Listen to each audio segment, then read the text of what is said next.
छात्रवृत्ति परीक्षा और श्रेष्ठ परीक्षा से संबंधित जो क्वेश्चन सीरीज हमारी चल रही है उसमें हम आज देखते हैं क्या है हमारे क्वेश्चन। ये हमारी भूगोल की सीरीज चल रही है। इसमें है हमारा पहला क्वेश्चन, पृथ्वी का अपनी धुरी पर घूमना क्या कहलाता है? परिक्रमण, परिभ्रमण, गुरुत्वाकर्षण, इनमें से कोई नहीं। तो देखिए, पृथ्वी जब अपनी धुरी पर घूमती है, जब वह सूर्य के चारों ओर घूमती है तो ये परिक्रमण कहलाता है। लेकिन पूछा ये गया है कि पृथ्वी जब अपनी जो धुरी पर घूमती है तो वह क्या कहलाता है? वह कहलाता है परिभ्रमण। क्वेश्चन नंबर 2, पृथ्वी का सूर्य के चारों ओर चक्कर लगाना क्या कहलाता है? परिभ्रमण, परिक्रमण, परावर्तन, गुरुत्वाकर्षण। अभी अभी मैंने आपको बताया कि जब पृथ्वी सूर्य के चारों ओर घूमती है तो वह उसका परिक्रमण। देखिए, पृथ्वी जब सूर्य के चारों ओर घूमती है तो वह उसकी जो है परिक्रमा करती है और इसीलिए इसको परिक्रमण कहा गया है। क्वेश्चन नंबर 3 है, पृथ्वी सूर्य के सबसे नज़दीक कब होती है? 4 जुलाई, 3 जनवरी, 21 मार्च, 22 दिसंबर। जब पृथ्वी सूर्य के सबसे नज़दीक होती है तो यह होती है 3 जनवरी को। क्वेश्चन 4, पृथ्वी सूर्य से अधिकतम दूरी पर कब होती है? 4 जुलाई, 3 जनवरी, 21 मार्च, 22 दिसंबर।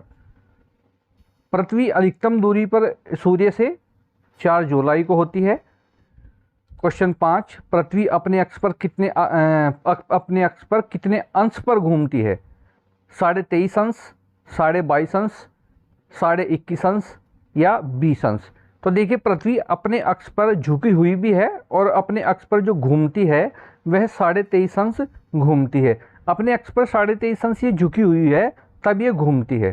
क्वेश्चन 6 है, किस तिथि को सूर्य कर्क रेखा पर सीधा चमकता है? 22 जून, 21 जुलाई, 21 जून, 23 सितंबर।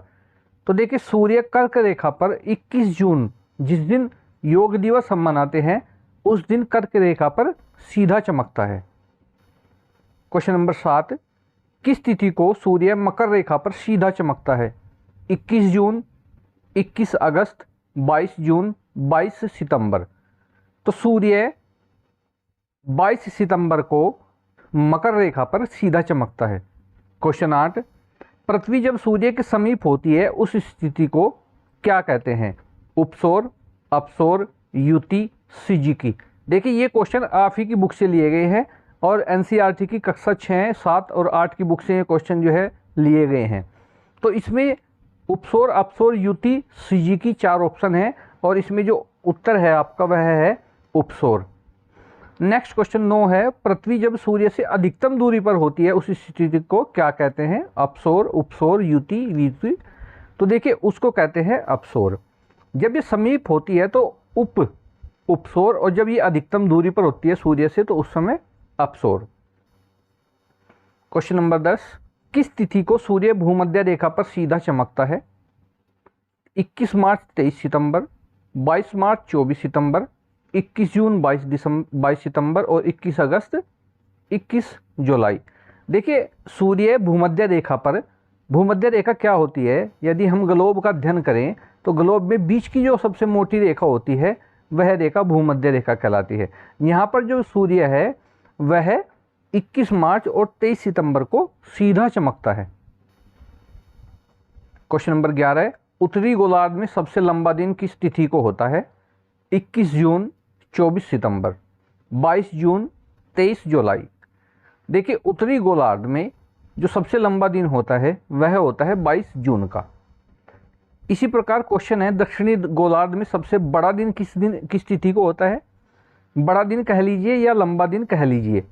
तो देखिए, 21 जून, 22 दिसंबर, 22 सितंबर, 1 जुलाई।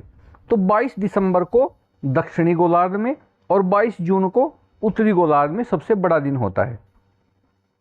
क्वेश्चन नंबर 13, पृथ्वी की घूर्णन दिशा क्या है? पश्चिम से पूरब घूमती है पृथ्वी, या पूरब से पश्चिम घूमती है, या उत्तर से पूरब घूमती है, या पश्चिम से उत्तर घूमती है? तो हमारी पृथ्वी जो घूमती है वह पश्चिम से पूरब की ओर घूमती है। क्वेश्चन 14 है, पृथ्वी को सूर्य की परिक्रमा करने में कितना समय लगता है? 365 दिन, 367 दिन, 380 दिन, इनमें से कोई नहीं। तो देखिए, कभी कभी ये 365 दिन भी आ सकता है या लिखा हुआ आ सकता है 365 सही 1/4 दिन।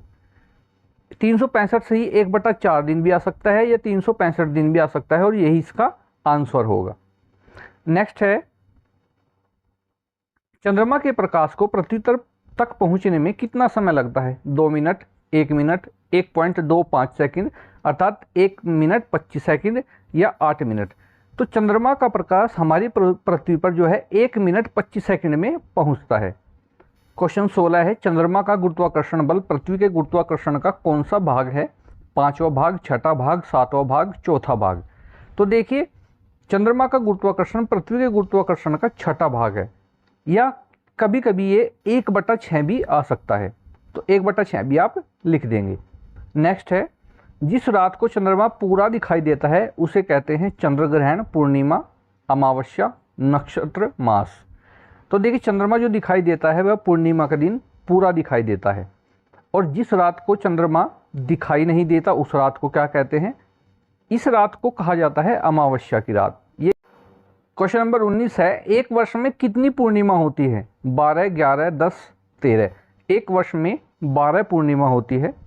क्वेश्चन 20 है, जब सूर्य और पृथ्वी के बीच चंद्रमा आ जाता है तब होता है चंद्र ग्रहण, पूर्णिमा, अमावस्या या सूर्य ग्रहण। देखिए, जब सूर्य और पृथ्वी के बीच चंद्रमा आ जाता है तो उस समय होता है आपका सूर्य ग्रहण। क्वेश्चन 21 है, जब सूर्य और चंद्रमा के बीच पृथ्वी आ जाती है, जब सूर्य और चंद्रमा के बीच पृथ्वी आ जाती है तो उस समय होता है चंद्र ग्रहण। नेक्स्ट क्वेश्चन, क्वेश्चन नंबर 22, सूर्य ग्रहण की स्थिति क्या कहलाती है? युति, वियुति, सिजिकी, ए व बी दोनों। देखिए, सूर्य ग्रहण की जो स्थिति कहलाती है वह कहलाती है युति। चंद्र ग्रहण की स्थिति क्या कहलाती है? युति, वियुति, सिजिकी या ए व बी दोनों, तो ये कहलाती है वियुति। चंद्र ग्रहण की स्थिति वियुति और सूर्य ग्रहण की स्थिति युति कहलाती है। क्वेश्चन नंबर 24, और ये वेरी इंपॉर्टेंट क्वेश्चन है, परिक्रमा के समय चंद्रमा का पृथ्वी के समीप आना कहलाता है उपभू, विषुव, अपभू, क्षितिज। तो देखिए, परिक्रमा के समय चंद्रमा का पृथ्वी के समीप आना कहलाता है उपभू। नेक्स्ट है 25 क्वेश्चन, परिक्रमा के समय चंद्रमा का पृथ्वी से दूर जाना। तो देखिए, सिंपल है कि जब पास आती है तो उपभू होता है और जब दूर होते हैं तो अपभू होता है।